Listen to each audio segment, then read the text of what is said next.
everyone, and welcome to Jane Talks Real.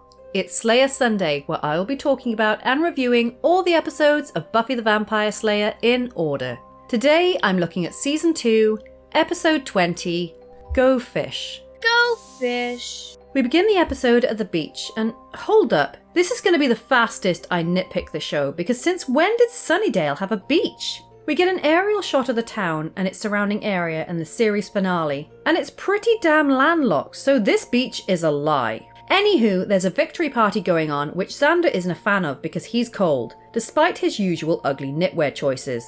Cordelia says he's just jealous of the swim team's success, but he's more annoyed by their popularity. Buffy is sat alone by the ocean when this jawline with a man attached approaches her. He's all poetic, but the length of the shirt is distracting me, and Buffy decides to describe his boner. Big and wet.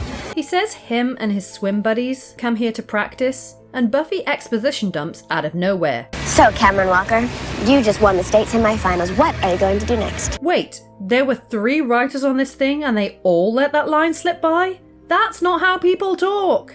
Buffy hears a call for help, and it's Jonathan getting his head dunked, so Buffy flings the bully to the ground, who gets pissed, but then Wentworth Miller steps in. Jonathan is not happy that Buffy interfered and storms off, setting up for an incident to come in Season 3. The bully, Dodd, complains to Gage, and does that hideous shirt have fish on it? And why ruin a perfectly nice jumper with questionable stripes? Dodd stops and stares at the ocean, and Gage gives this dodgy line reading. Dude, what is that foulness? Only to find himself alone. The camera pans across probably the most gruesome death so far. Now there's a sea monster, and into the credits we go.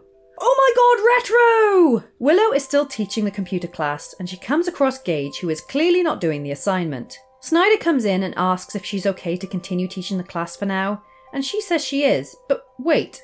Snyder asks her to sub through finals, which take place in December and April. So it's either the December after the November of the Sadie Hawkins dance, and Willow has been forced to teach this class for at least 10 months without pay, or it's the April after the Valentine's Day of Bewitched, Bothered and Bewildered, which makes so much more sense, but then what the hell was with the Sadie Hawkins dance? And breathe. Snyder mentions Gage, and Willow confesses that he's disruptive and uncooperative, but Snyder doesn't care and yells at Willow for failing Gage, which will lead to him being removed from the swim team. He implies that Willow should change his grade, and she is shook, and tells Xander, who, whoa, has giant trousers on. I know I rag on the fashion in this show, but seriously, Xander's clothes are way too big for him. I mean, look, you can barely see his hands. Cordelia says that attractive, athletic people are entitled to free passes. And if I slap my laptop hard enough, do you think those like-minded bitches I went to school with would feel it? No? Okay. Buffy, meanwhile, is not in school. Instead, she's bored on a date with this guy whose name I've already forgotten. Hang on, let me check. So, Cameron Walker, you just won the state semi-finals. What are you going to do next? Oh yeah, that's right. Thanks for the reminder, Buffy. Buffy says it's nice to just talk without romantic pressure, but then Cameron comes onto her and locks her in the car. He tries to grab her, so she slams his face against the horn, and what the fuck is Snyder suddenly doing there?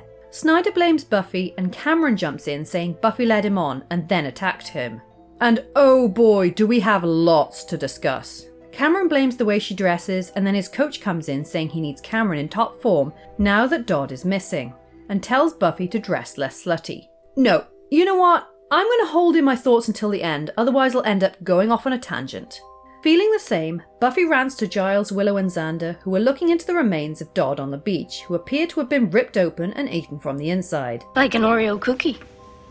While Cameron kicks back in the steam room, something stalks through the locker room, but it's just the coach who kicks him out, where he bumps into Xander and is a dick. Xander Fairplay stands up to him, so Cameron sods off to raid the cafeteria. Wow, look at these saggy boob lights! He smells something weird, and Xander rushes in when he hears a scream, only to find the place in disarray and the remains of Cameron. We get an obviously overdubbed line. Oh my god. Okay. And he comes face to face with a creature from the Black Lagoon. Buffy and Willow say that Dodd and Cameron were the best 2 swimmers on the team, which would make Gage the next on the list. We're never going to win the state championship. They think that these attacks are an act of revenge, and besides Xander, Jonathan is the most likely suspect. Willow is tasked with questioning Jonathan, while Buffy is to discreetly watch Gage. Buffy, your magazine is upside down. and notice now how she's wearing clothes that cover her completely. Willow interrogates Jonathan, who just needs some dungarees to complete his good guy outfit, and she gets all in his face, making him admit that he wanted revenge on the swim team. When Willow mentions the sea monster, Jonathan is confused and confesses to getting his revenge by peeing in the pool. Snyder and the coach talk about the team, and while the coach is worried he'll not find a replacement, Snyder says anyone will do. Anyone, eh? That night at the Bronze, Buffy is still spying on Gage, which of course he notices and confronts her. She tries to make up an excuse, I'm a swim groupie. but he sees right through her, so she tells him straight up about the monster, but he doesn't believe her. When he voices his frustrations, Angel pops out of the shadows and is like, yeah, you're telling me Buffy's a whack job.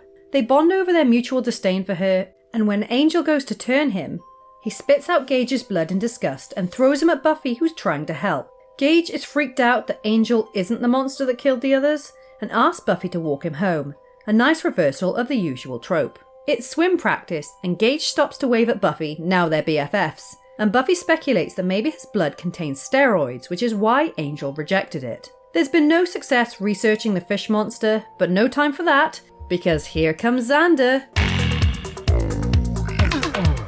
who got onto the team to keep an eye on things. Xander is super chatty in the steam room as something crawls from below, and while alone in the locker room, Gage smells something gross again. Buffy, who's waiting for him, hears him scream and rushes to find the monster, but Gage keeps screaming and then rips out of his own skin. Now outnumbered, Buffy tries to fight the pair off but gets bitten, only for the coach to rush in and drag her to safety. The coach claims that he was unaware that the team were doing drugs, although he seems pretty chill that they're monsters, and research turns up steroid abuse in all three boys' medical files. They cite the school nurse as the most likely suspect, but she's gone home for the day, so Xander is sent to find out how the team are getting their drugs, while Buffy and Giles go to track down the monsters. I love that Giles is still committed to wearing a suit even in the sewers. Xander asks the team where he can get some steroids, and he's told that they're already in his system thanks to the steam. Turns out the nurse didn't go home, and she yells at the coach for what he's doing, and the coach says he doesn't care as long as his team are champions. The nurse tries to reason with him, but he chucks her down into the sewers where she's eaten by the fish monsters. Xander is freaked that he's been exposed to the steam 3 times, and Cordelia is worried about her image. She needs to sort out her priorities. Willow heads off to find the nurse, while Buffy interrogates the coach, who shrugs off her accusations, before then spilling his whole evil plan. Then he pulls a gun on her and forces her into the sewer hole, where she finds the nurse's body and is told she's basically a sex doll. Boys have other needs. Cordelia and Xander go to the pool, and I would love her outfit if the skirt was longer. Xander is panicking he's going to change, so rushes off to go look in a mirror. When her back is turned, a monster jumps into the pool, and, thinking it's Xander, Cordelia tries talking to it. She gives a passionate speech, I still care about you, no matter what you look like. and are things gonna turn into the shape of water here? It's not Xander, of course, so they run for it. Giles locks the remaining swim team in the book cage until they can find a cure, and we hear from Willow that Sean is missing. Cordelia confirms his location, He was in the pool skinless dipping. and Willow points out that Buffy isn't back yet. She's still in the sewer. Great. This is just what my reputation needs. That I did it with the entire swim team. The monsters advance on her, and Xander confronts the coach, who goes for the gun while Buffy fights off the fish monsters. They surround her, so Xander holds out his hand so she can leap to safety, and damn, maybe he should be the slayer if he can one-arm a soaking wet girl out of a pit of monsters. With Buffy safe, the coach attacks again and ends up dangling over the pit, but Buffy lets him go, and he's dragged down to his death. Xander says he has to get treatment to undo the fish damage, and Giles reports that the monsters have escaped. Okay, this is a dumb episode for so many reasons. First off, the plot revolves around steroids turning people into fish because a swim coach really wanted to win. That's even lamer than a monster under the floor who brainwashed people into caring for its eggs. The swim team were a bunch of asshats, very reminiscent of the frat bros in Reptile Boy. And there was quite a bit of Snyder, which is never a good day. There was absolutely no reason for Angel to be in this episode, aside from his name being in the opening credits, which made this episode feel jarringly out of place in the lineup of the season. Cordelia was all over the place in this one with her attitude and behaviour, but her moment by the pool with the monster was sweet and in the right direction for her character. The one who really made great strides was Xander, where he establishes once and for all that he will not back down, facing up to Cameron and the coach like he did with Angel in Killed by Death. The beach nonsense annoys me because I've looked at where Sunnydale is in relation to the ocean, and while there is one, it's quite far away. Anyway, as with any episode of Buffy, no matter how dumb it is, there is always a real topic at the heart of it, and in this case, it's victim blaming. So I feel super strongly about this because I experienced it myself in high school. From my experience, it's depicted quite accurately here, which is why it gives me such a visceral reaction. I've pointed out over the episodes how short Buffy's skirts and dresses have been, but it actually got brought up in this episode as a plot point. The way someone dresses is not a free pass to take advantage of someone, and most women do not wear outfits and makeup for men. They wear it to feel more confident around other women. Just because we show a little skin, it doesn't mean you have an all-access pass, and this episode really did tackle this topic head on. But, and seriously, this is probably the most preachy I'm going to get in an episode, it absolutely works both ways. While statistically, victim blaming, especially in sexual assault cases, tends to happen to women, it doesn't mean that men or other gender identities don't experience it too. People should be allowed to be themselves and express themselves through their clothing and appearance without being preyed upon or taken advantage of. In conclusion, don't be a dick, leave people alone. See, I told you I'd go off on one. Anyway, on to the death count, and although they're not vampires, the process is still the same.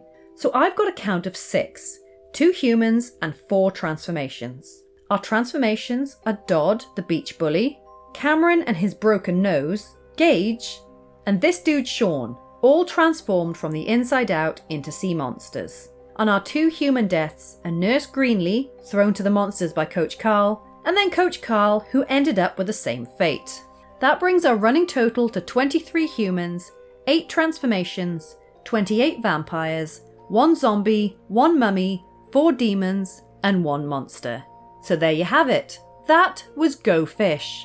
Let me know your thoughts in the comments below, or come say hi on social media.